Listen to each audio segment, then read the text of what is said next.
You're in the water loop.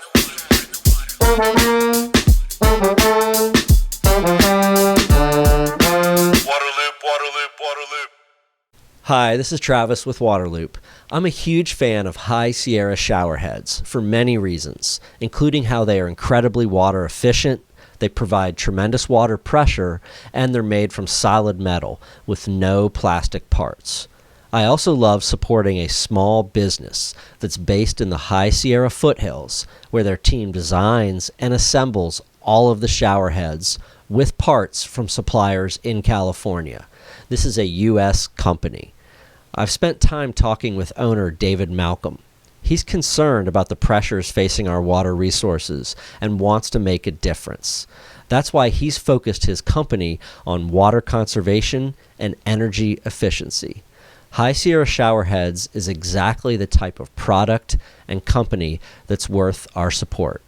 Use promo code WATERLOOP for 20% off at highsierrashowerheads.com. Waterloop.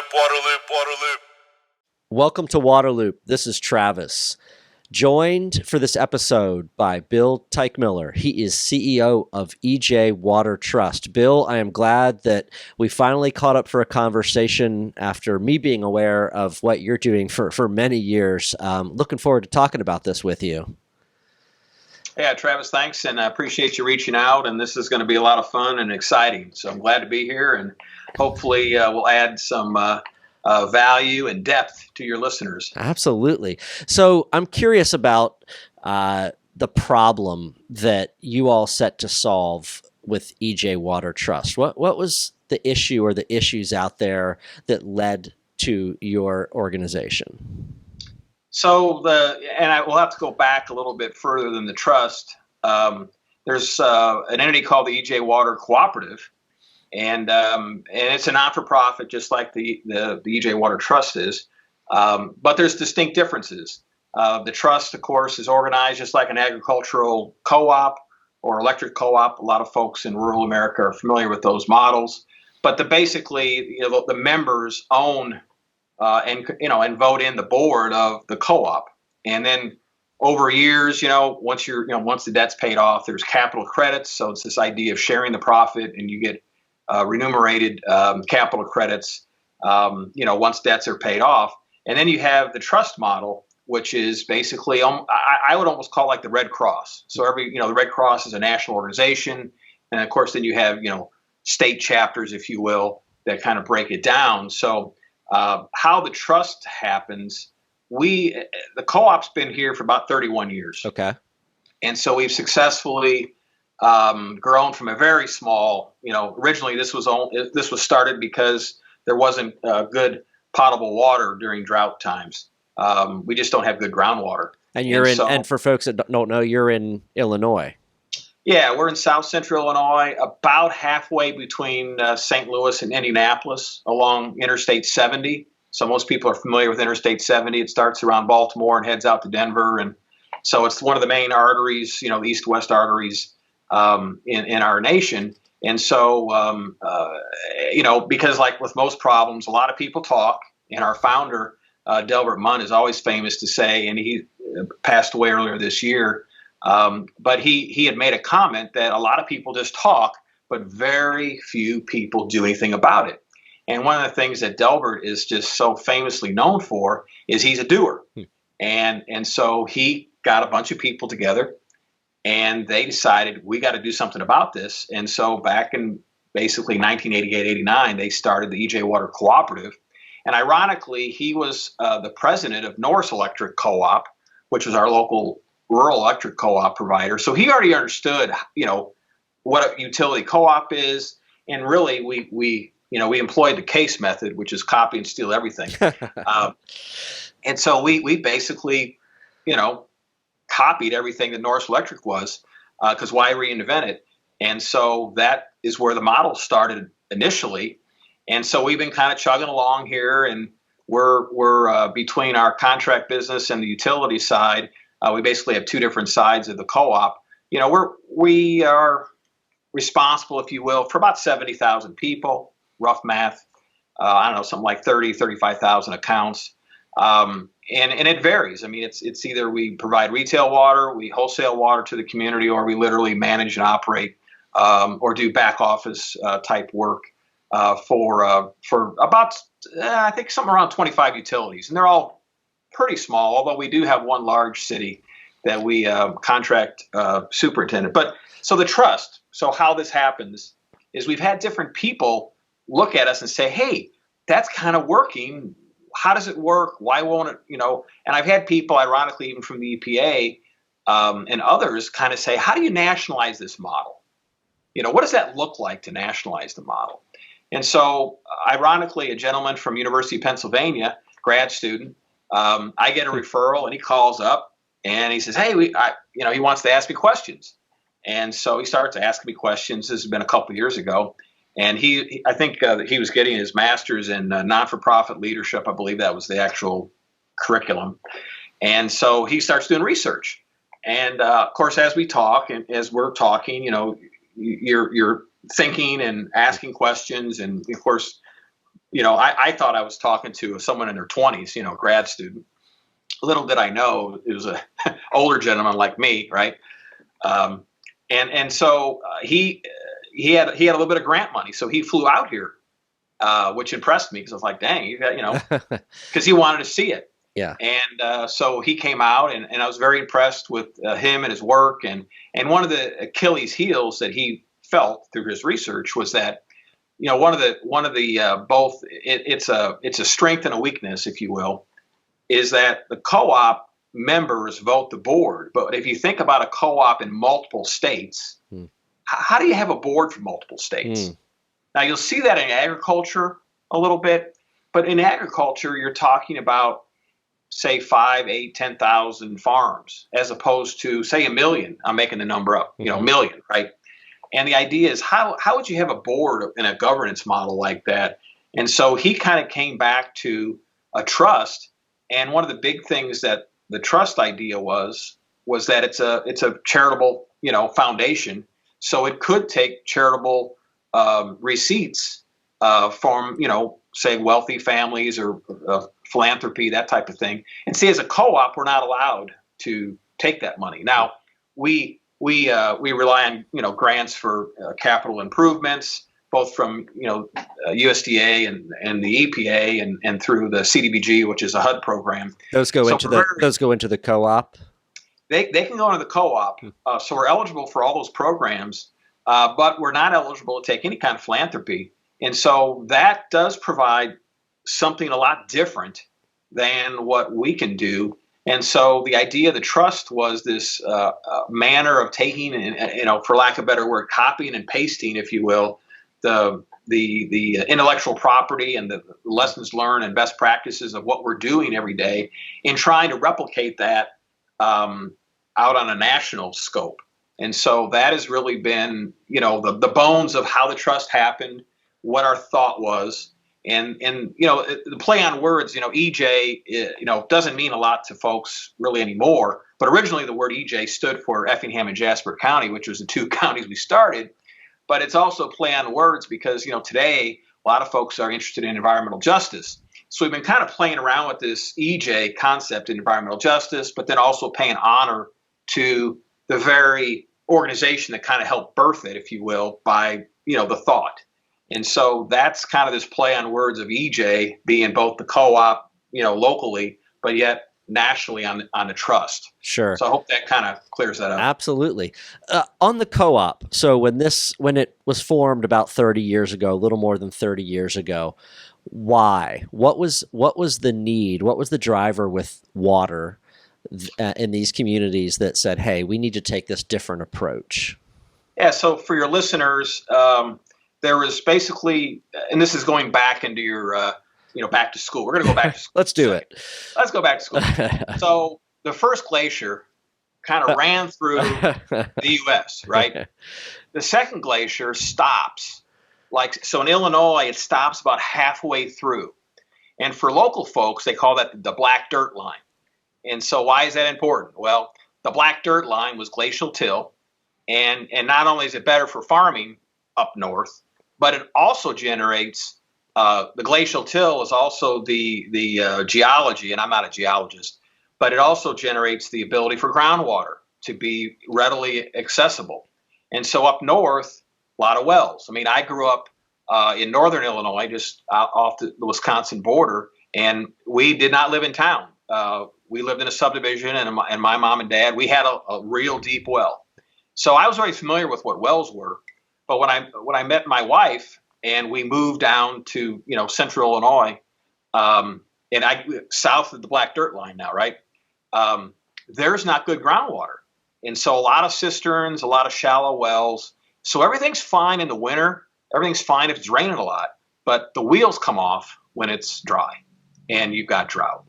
And so one of the things that really resonated to me when I'm dating my wife, literally to be future father-in-law, he says, "Go get water, for the house." And I'm like, "Huh?"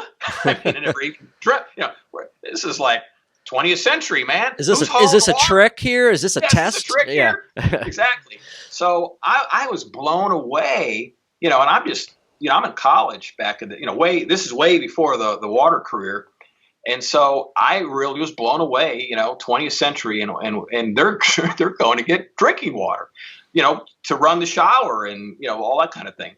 So that was my first experience that, this, and I didn't know anything about the glacial till, didn't know anything about, going back to school at this point.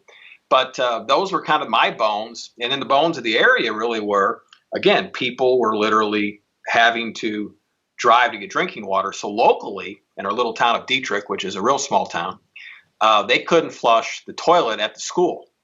And so our founder, Delbert, who I mentioned earlier in our talk, he was also, because in small town, you wear lots of hats, right? Yeah. And Delbert was famous for that. So he was on the school board of the local school, and he had a very big heart for, basically K through 12. And he, again, something has to get done, because if the school doesn't have water, that's a problem. And so that is really the why of what created the co-op, was just didn't have adequate, both quantity and quality of water. And that's the cause of why. Gotcha. So as I'm not as familiar with the whole co-op setup and how that works. So could you go over again for me and others, just then how that functions, how that improves water service, how it provides water to people? What's that structure? So the co-op, I've told folks, there's, in our industry, roughly 85% of the water systems are municipally owned, about 15% are investor owned, and then we're this very small sliver. And it's funny because USDA's told me there's some 3,000 co-ops, and they're all pretty small, or they're water associations, that type of thing.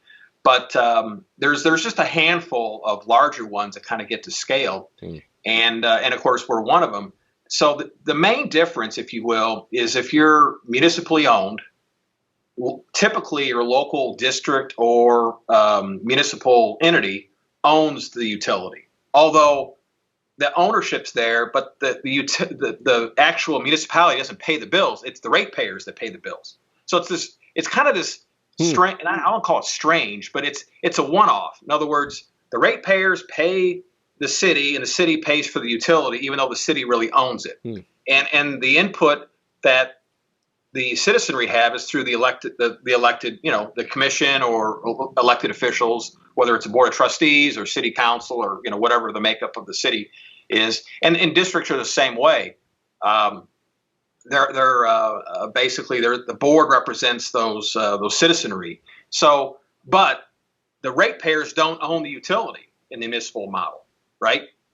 So then you switch over to the investor model, which basically is there's a shareholder, just like a corporation, and they own the assets. And of course, just like in the municipal, situation, the citizens, if you will, of that utility pay the ratepayer, as ratepayers, they pay into the utility. And then again, it's just a different model. Now get to the co-op. So the co-op, the actual users are members, they're owners of the actual co-op. And so it's this, like, envision envision, you share say a lawnmower with 4 of your neighbors. So it's like you literally each one pays 25%, the cost of this mower. So let's pretend the mower is $400. So everyone chips in $100, and they all share the mower, right? And so that's kind of this co-op idea. Is everyone kind of pitched money in, you own it together, you share in the maintenance cost, and basically no one really has to own it. It's almost like this rent concept, rent to own, if you will. So at any rate, and then how the board is elected, the actual member owners, they vote for the board, and the board is always made up of members. And so, it's a very direct link because, again, the member customers own us, so there is no owner, right? And one of the cool things that I feel that the co-op offers, I call it a hybrid. And the hybrid is this. We're mission driven, just like the municipality, because we're not-for-profit. Yet we function more like a business because we have we have untethered is a better word. We've untethered ourselves from the political cycle. Because one of the frustrating parts that a lot of my municipal colleagues have is that every time the mayor changes, every time the city council changes, it's a different philosophy oftentimes. And sometimes even for bigger, establishments, you'll see the executive director or whatever they're going to, the public works guy, he's gone because a whole new administration's in.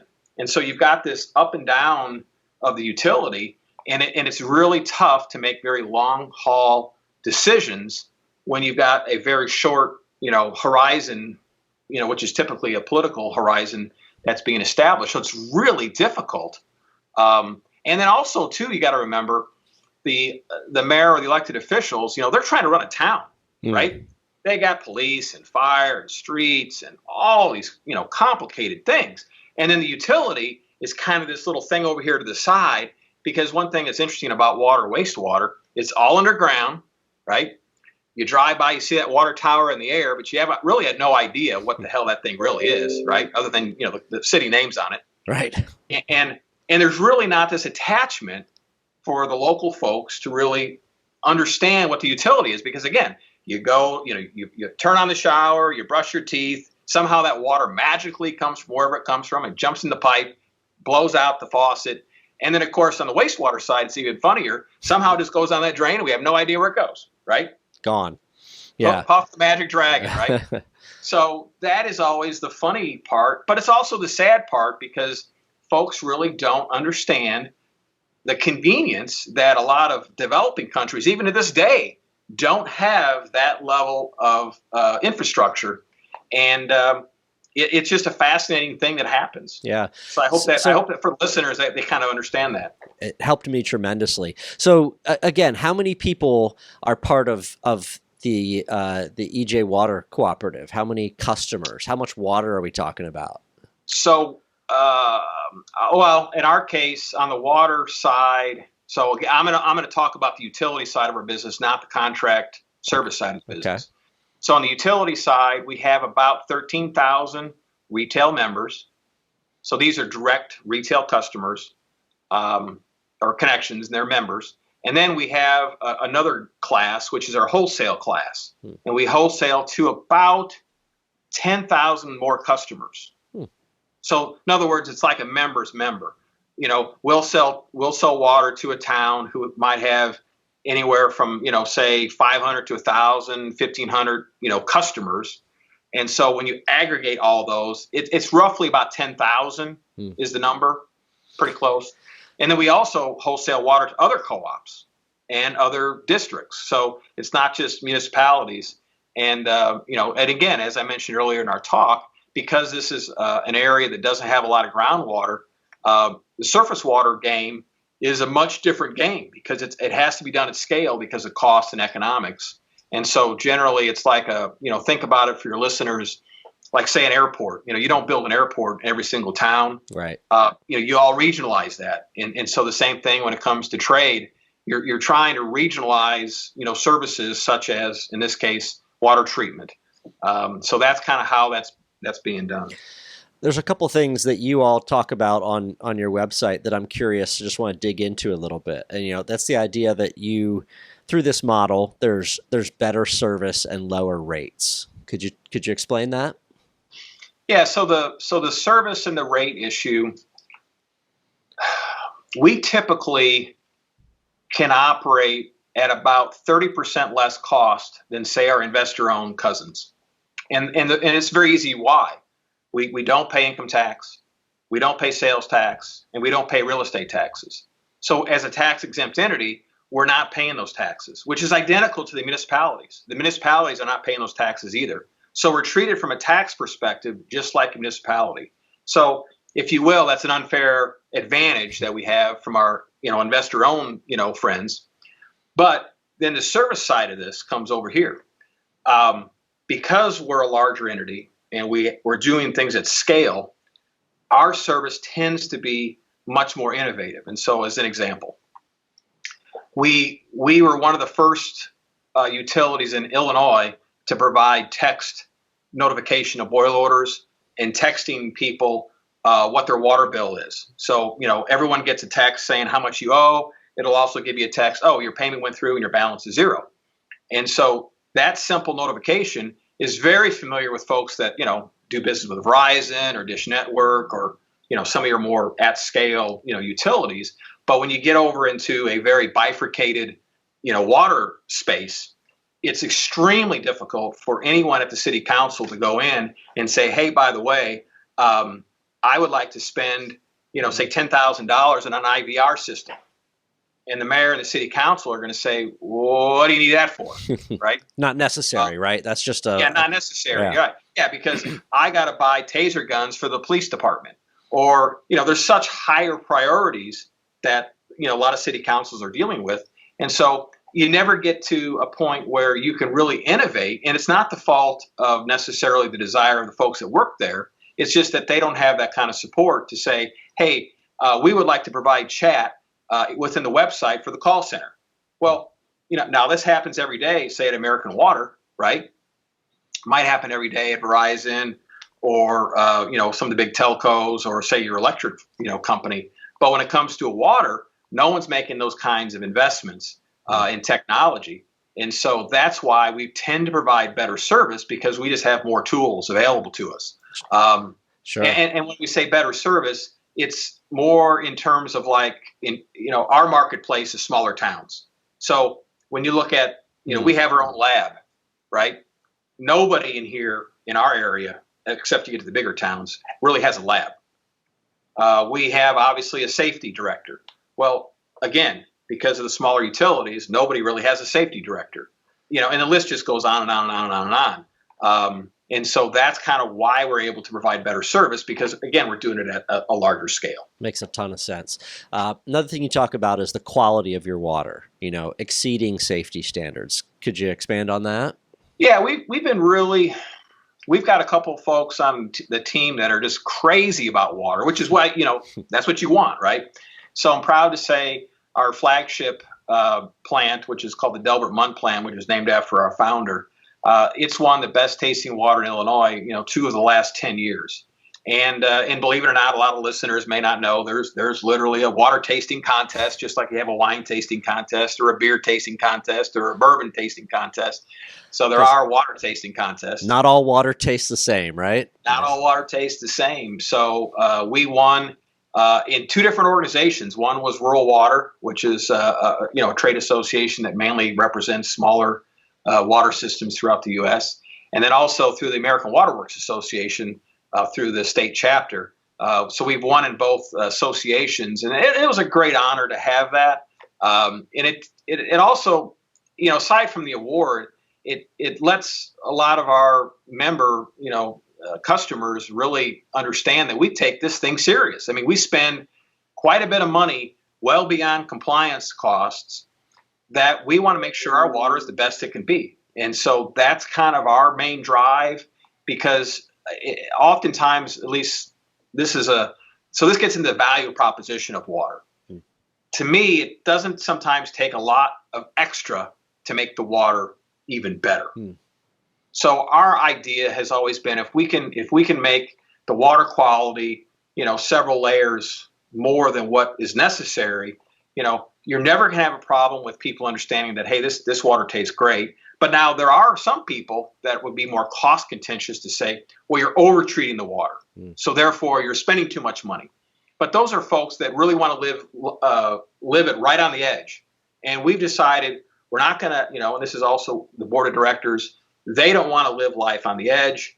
They also want to provide that value proposition so that when we're talking to a new community, the reputation of our water tends to be fairly positive. Now, we don't badmouth our other neighbors, their water, at least not in public. Internally, everything goes right. Right. But we really want to make a difference. And again, it gets back to the value proposition. Water typically is one of your most least expensive utilities that you have at the home. And so our adage typically is, why aren't we giving people the best value we can? Because again, they'll support rate increases. They'll support the fact that your guys are doing a great job, providing a great service. And that's generally our attitude. We want our service to be so incredible. It's a no-brainer when you write the check. Yeah. You mentioned the play on EJ and, the founder, if you will's name, but also the location, but also environmental justice and equity. And I'm just wondering thoughts on that, given, you're out in a rural area, there's lower income areas. We know what's happened in rural America with a lot of the economic challenges and so forth. So where does kind of that idea of equity and fairness fit into the approach of the co-op? Well, one of the neat things about the co-op model is that, and this works just like the large investor owns also. One of the things I'm very proud of the investor owns is that this single tariff concept that they're running after. I think it's a great concept. And when I first heard about this years ago, I was fascinated by it. And so real quick for your listeners, what does that mean, right? Well, I think everyone understands that if you're in a smaller market, costs are typically higher because you don't have enough users to spread the cost over. So this is kind of like, your fourth grade math, your numerator and your denominator, you got cost divided by how many users. And so typically in smaller towns, it just costs more because you don't have scale, right? And so in our case, we serve about 14 counties. And because of that, there are some very low income areas that we serve. And then there's also some higher, income areas that we serve. And especially like in our case, density. And when I say density, I don't mean IQ. I'm talking about customers per mile. That really varies. And so we are fortunate enough to have a lot of smaller towns that we own the retail water. And of course, the density in a town is unbelievable compared to a rural area. And the reason that's important is that we basically leverage all that together to have, in essence, one rate. And so if you're in the smallest of small towns, you're going to pay the same rate as someone who lives in a bigger town. And so I saw this first-handed. I was overseas at England Water, which is north of London. And they have a very large system. I'm talking millions of customers, and so I was fascinated because they have something like, I think it was like 300 water plants or 400 water plants, and then something like 1,000 wastewater plants. It was just this number that it was so hard for me to understand, right? Because in the U.S. we don't really have anything like that, and well, maybe American Water does, but I'm saying under more of a. But England, though, what I was fascinated by is that they were serving towns like 50 people. And if you lived in that town versus a town of, say, 300,000 people, you all paid the same rate, which in the case of like England Water, I think was $23 was their average water rate, whether you're in the smallest of town or the biggest of town. And that's when it hit to me, this issue of equity.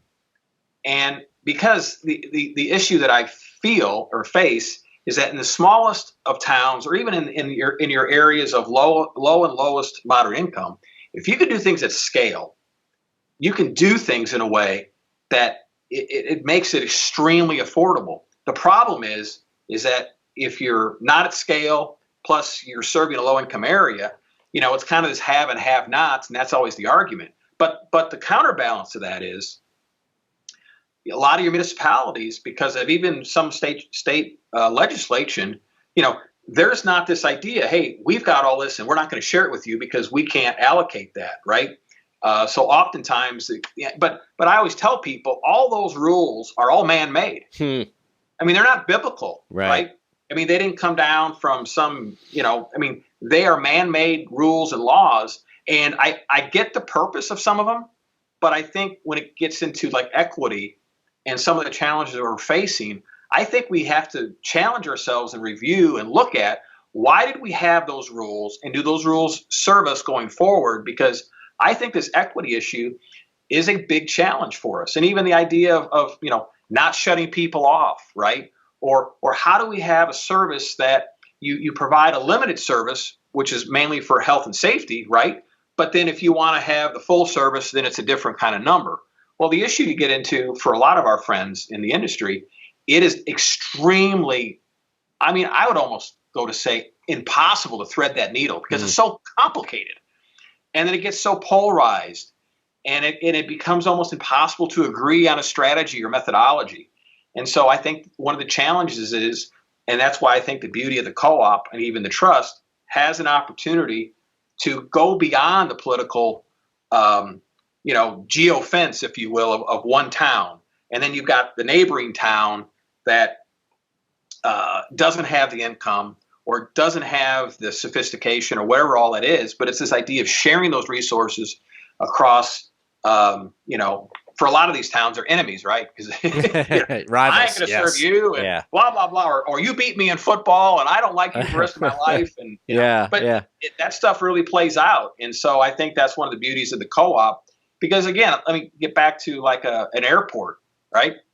So, especially downstate, our nearest airport, and when I say airport, I mean international airport, is about 90 miles away. So you're traveling to go to an airport. And I always make comments to folks in a regionalized way. Like say you're going to go. My daughter got married last fall, and my wife is out looking for a dress. Right. Well, you can't just go to our little small town and pick up the dress because my daughter's getting married down in Nashville, or just south of Nashville, Tennessee. And so when you think about how you do certain kinds of things. It's difficult, whether it's medical services or, some of your more specialized types things. And my point is we trade in a very regionalized fashion. And I think there's an opportunity to lift our minds to say we can trade in a larger fashion when it comes to our water, wastewater. Yes, it's local, but if you can scale costs, it becomes more equitable, becomes more cost effective. And again, the stability and the resiliency of that utility, like in the case of COVID. Right.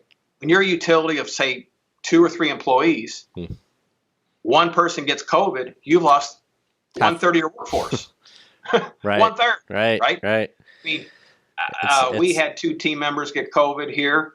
And one of the things that I was telling our board was that I just don't want to get 10 or 15, positives in 1 week. I mean, that I can't, it's difficult for me to manage. But now, again, at my scale, that hurts. But, the next scale up is say you had 500 or 1,000 employees, right? So if you only had 10 or 15 people out at that level, well, that's just, I'm not saying you don't care, but it doesn't impact operations. Right. You manage it better. Right. And so that's one of the Achilles heels that we're learning about COVID is that when you're really, really small, holy smokes, that has a dramatic impact. Not to mention even the slowdown in water consumption because of the economics of COVID. And also, the idea, and on this recent call for the Water Finance and Infrastructure conference recently, the whole idea was, I don't believe Uncle Sam or even in the state, these budgets are all going to get hammered because of a slowdown in the economy. Sure. And I think there's going to be higher priority issues that are going to have to be solved. I mean, we just spent $4 trillion on COVID, at the federal level. And so it's my belief that it's going to be difficult to reconcile the needs of water, wastewater, because again, as we said earlier in the talk, all that stuff's underground. It doesn't complain. It just kind of works, right? Yeah. And it's going to be difficult for you to find the funding So that, again, that gets back to the point of regionalization and consolidation, is that it's going to be extremely difficult for smaller utilities moving forward to be able to reconcile the economic realities of not having the check come from the federal government, right? Yeah, well, that's exactly the kind of the big last question I wanted to ask, and it's a big one, is this regionalization one. The idea that we have over 150,000 different drinking water utilities in the United States, and as they deal with a lot of these financial challenges and staffing and infrastructure and so forth, there is talk about we should regionalize. These should group together more because they would share resources and share staff and all the things you've just outlined as being advantages of the co-op model would help. I think I see Seth Siegel's book over your shoulder there, where he talks a lot. He talks. I saw just the top of it, and I can recognize it. Where he talks a lot about this. And there's a lot of trepidation about going that way, and it's so complicated. How do you break the rules, like you said? And just because things have been this way or set up this way, are we stuck this way? No, we're not. Just kind of want to get your thoughts on nationwide where we go with having this many utilities and the problems that come with them versus the solutions that come with clustering together, working cooperatively. Well, it's a great question, and I would challenge the listeners because it's funny. I've done these talks on regionalization over the years, and I'll have people sometimes come up to me and says, you're crazy, and obviously be very negative about this idea. But I don't have to look too far, and I think the answer is looking at the electric utility industry. Looking at the natural gas industry, say, as well as like even the telecom industry. And so I give these talk, and these are just rough numbers, but there's about 3,300 electric utilities in the entire United States. 3,300. About 2,000 of those utilities are your municipally owned electric, utilities. And I think the largest electric municipal utility is my good friend Marty Adams at LA Department of Water and Power. Marty runs that shop over there, does a great job. But I think that's one of the largest electric, munis. But then you get over into water, and as you mentioned, there's about 53,000. And these definitions get funny on the EPA because you can talk about non-transient, transient, or under 15 users or over 15 users. Mm-hmm. But from a classical, community water supply, which is kind of this definition within this. It's a subset of a larger definition. Yeah. There's some 50,000.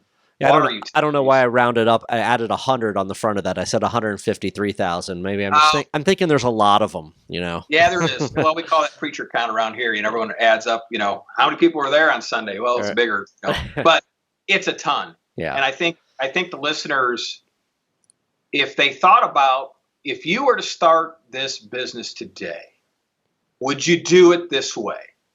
And I think the answer is absolutely not, right? I think where we get into the weeds or the difficulty is this idea of control, because we hear this a lot. We've had 2 failed merger acquisitions, and a lot of it was based on fear. A lot of it was this idea I'm going to lose something, or an employee is going to be displaced, or it's all fear driven, right? And if you think about, so I don't know if your listeners are big Brene Brown folks, on vulnerability, but I'm a big believer in this idea of vulnerability. So let me kind of toss an idea up here.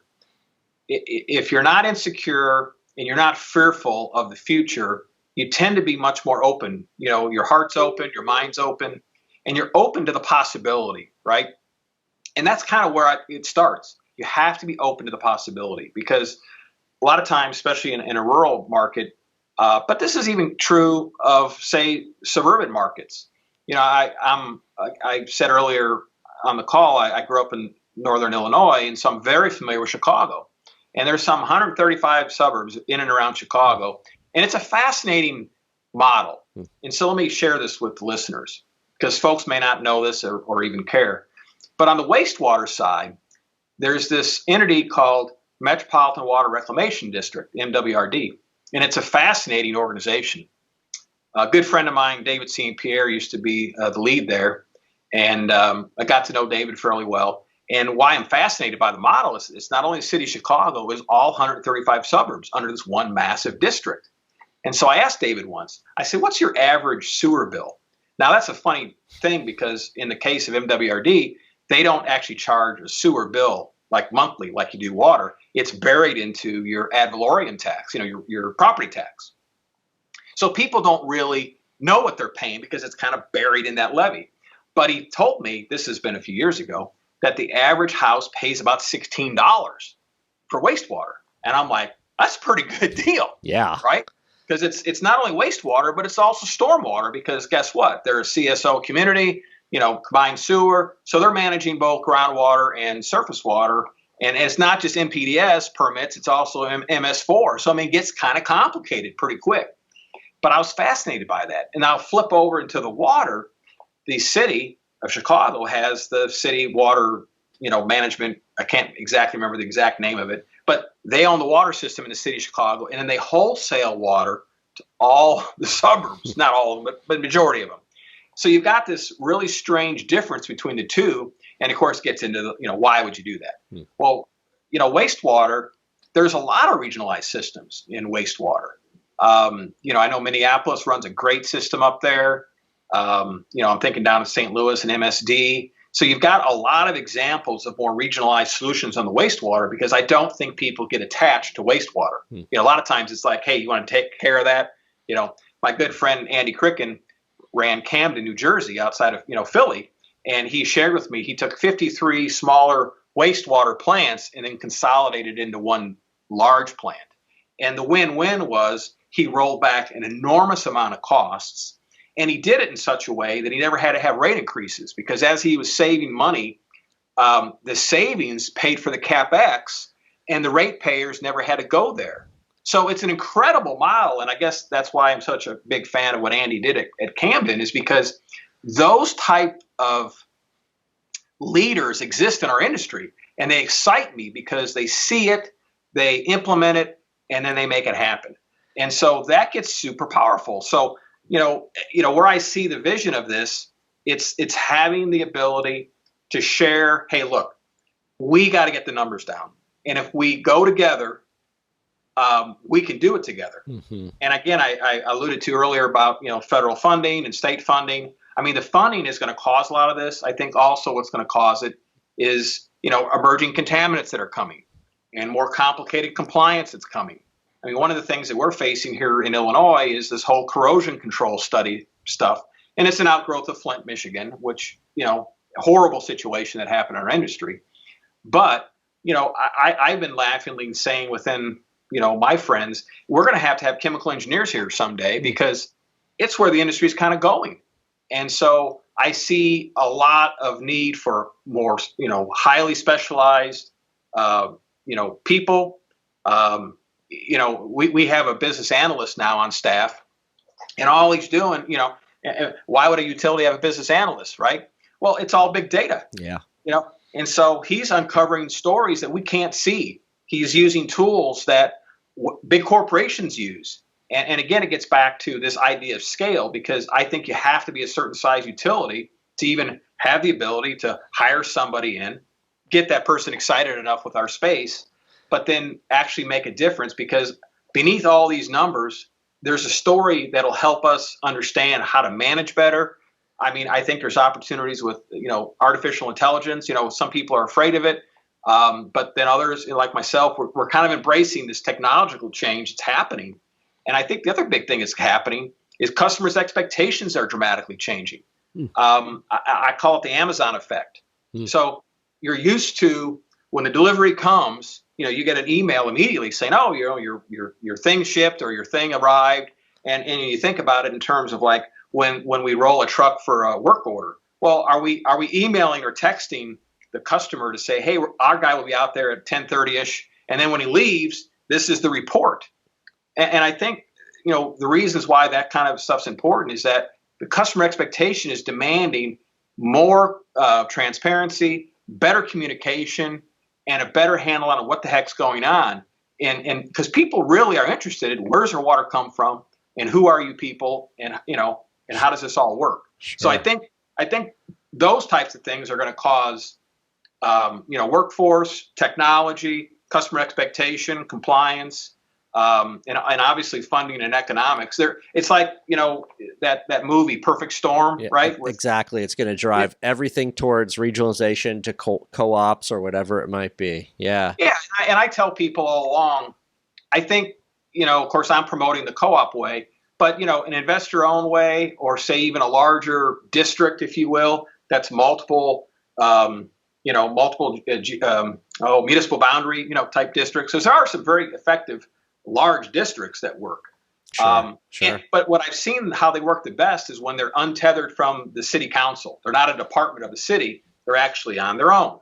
One good example is our good friends in El Paso. They have a utility board that Ed Archuleta, of course, he's retired, and he started up the El Paso Utility Board. I think that's what it's called. But it's fascinating because the city can have one member on the board, but then the other board members are populated by more, not political positions, but more skill set positions, right?